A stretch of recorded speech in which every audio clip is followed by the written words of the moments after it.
Welcome sa aming vlog. So, iyan, andito kami sa shop. Palis na kami. Dito kami nagkita-kita. Ayan, iyan, naglalakad na kami. Papunta pala kami sa Rodriguez or Montalban, Rizal. Basta sa Wawa Dam. And ayan, take over na ng vlog si Nante. Di ba parang baliw? Yan, kasunod na kaming lahat. 8 na niya ng umaga or 9. Ang usapan ay 5 aalis. Or ang call time ay 5. Pero syempre, Pilipino tayo. Pilipino kami. Laging late. Then na-late lang kasi sa luto kasi nag-antayan pa kasi hindi sumipot yung isa. Yan yung naka-black. Di siya nagising sa alarm daw. Ako na hindi natulog na abangan ko sila. Hindi ako nakatulog magdamag. Sa sobrang excited. Yan, sa bus na kami. And sa van agad, diba? Magic. Nakatulog kasi ako niyan kaya hindi ako nakapag-video. Nakapag-video na ako yung nasa Rizal na. Nagising ako bigla sa magandang tanawin. Kasi sobrang addict ko sa mga nature. Basta nature. Gusto ko yung makakita ng mga mapunong lugar. So ayan, nandiyan na kami sa Montalban, Rizal. And sasakay pa kami ng isang jeep. Papunta dun sa Rodriguez. Ang pamasahe pala namin dyan sa van ay 40 isa ata. And dun sa bus, 56 isa. So, yan. Pero may mas mura kami nasakyan nung pauwi. Pabayan kami. Mas mura at mas madali pala magbiyahe dun. Ewan ko ba ba't kami dito dumaan? And yan. Medyo matao din pala dito. And yan, nakasakay na kami ng jeep. 13 pesos ata or 20 pesos isa. Hindi ko na matandaan. Yan, hindi ko naabutan yung magandang tanawin dun. Kasi nasa dulo ako. And ayan, nandito na tayo sa Wawa Dam. Wala pa yung dam kasi nasa bungad pa lang.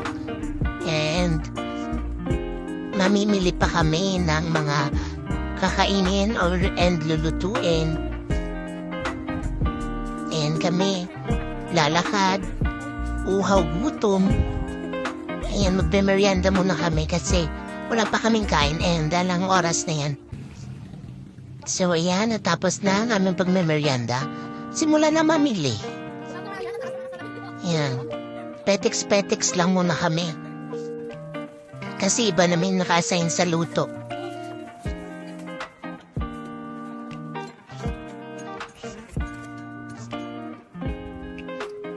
Kami magbabarkada, may assign yan. May taga-luto, may taga-picture-picture, video-video, ganun. May taga-hugas, may basta ganyan, kompleto kami. Ayan, naglalakad na kami. Tapos na kami mamili ng aming kakainin sa aming camping. Yan yung daanan. Diyan. Yan yung namin.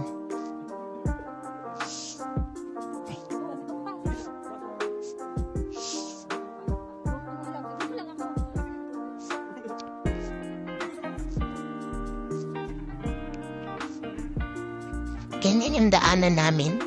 Papunta sa Wawa Dam. Makikita natin mamaya kung gaano kaganda. May madadaanan ka palang mga bahay-bahay sa bungad. Diyan maraming bilihan ng mga kulay, ganon. Tindahan. Kasi sa bandang dulo wala nang bibilan. Kaya sunod-sunod yung mga tindahan dyan. kailangan mong nang bumili. Lalo pag sa Secret River ka, di ka makakabili ng ano kasi kailangan mo pang magbangka. Kung maglalakad ka man, sobrang layo.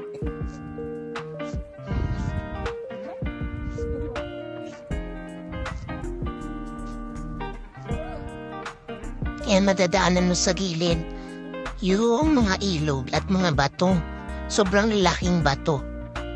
As in.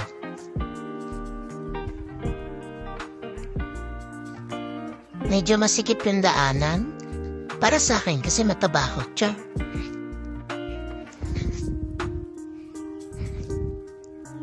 Nauna na pala yung mga kasama namin kasi ewan ko ba dito na may binili pa kasi sila kaya nahuli kami. Hinintay ko lang sila kasi mabagal din talaga ako maglakad. Tsaka nahihiya kasi ako dumaan sa mga tao. Pag ako lang mag-isa, iniwan na kasi nila ako. Kasi nga mabagal ako maglakad. So yan, sumabay ako sa dalawang nahuli.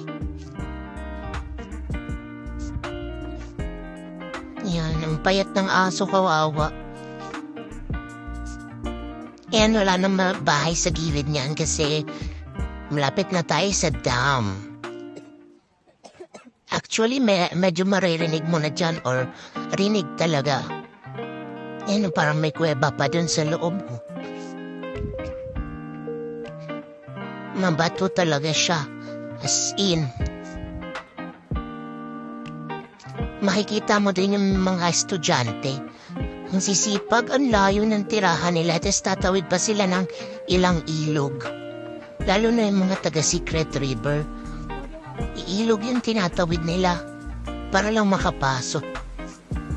Tapos medyo pricey yung bangka, so naglalakad sila. Kaya siguro isang oras bago makarating sa school. Nakataas yung mga pane. Ay, di pala nakataas. Maikli lang talaga yung uniform. So, yan na. Magbabayad tayo ng 20 pesos para sa environmental fee. 20 pesos lang naman. So, yan lang naman yung babayaran mo sa lahat. Yan na yung abiso sa publiko or paalala. Yan na.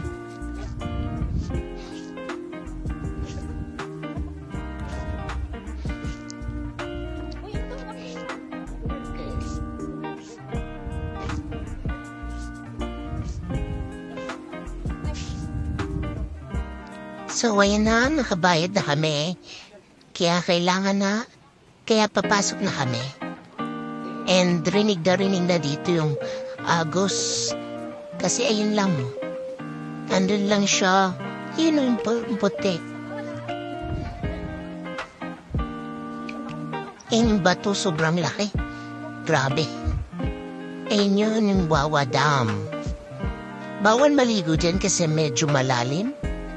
And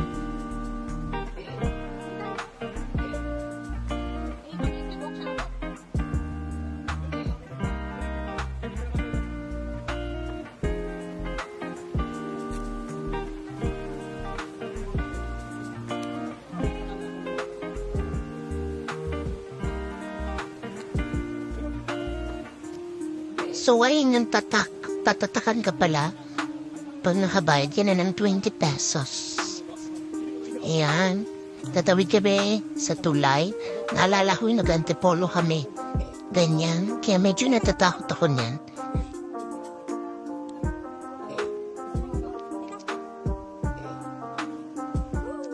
And at that moment, sobrang lakas ng agos ng dam.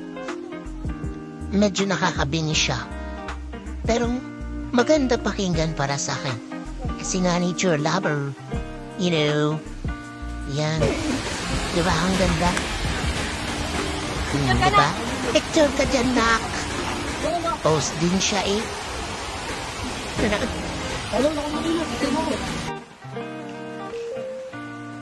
Yan, proceed tayo sa unahan. Mas malapit. Mas maganda. And makukuhanan mo ng mas malinaw. Yan na. Pakinggan niyo na. Sabol. Wala.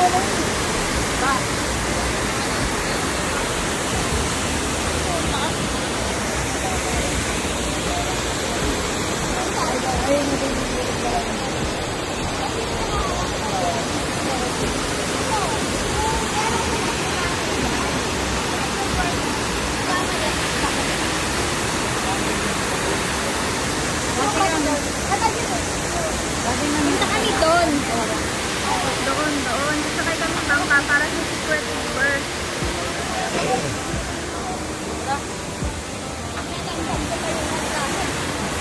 Sabi nila tuwing summer daw, nagpapaligo daw sila doon, mismo sa may dam doon. Sa may umaagos na tubig. Kasi, ewan ko, hinihinaan nata nila yung banda doon sa may gitna. Para makaligo yung mga tao. Hindi yan, tatawid na naman kami sa tulay. Medyo mataas siya. Kaya natatakot ako. And diyan na din kami sasakay ng bangka. Papunta sa Secret River. Mangongontrata kami. Yan, ganda no? Bawal ata maligo dyan kasi medyo malalim or malalim talaga. Doon banda sa sa unahan yan, may naliligo.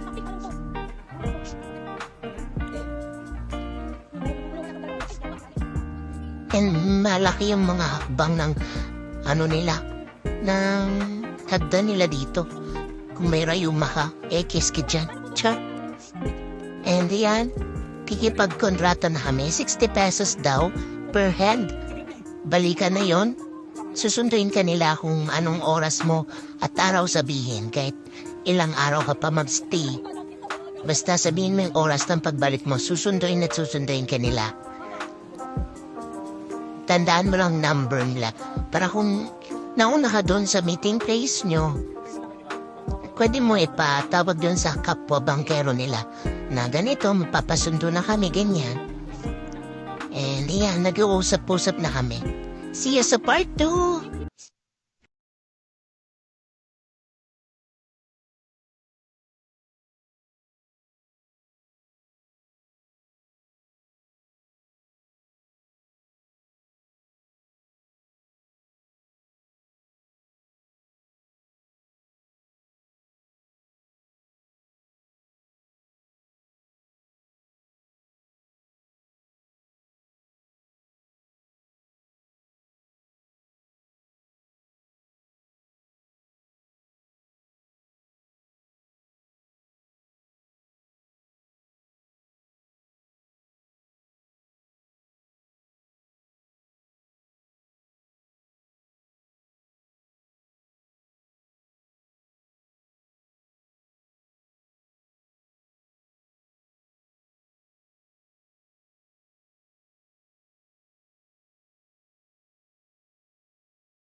See you sa part 2!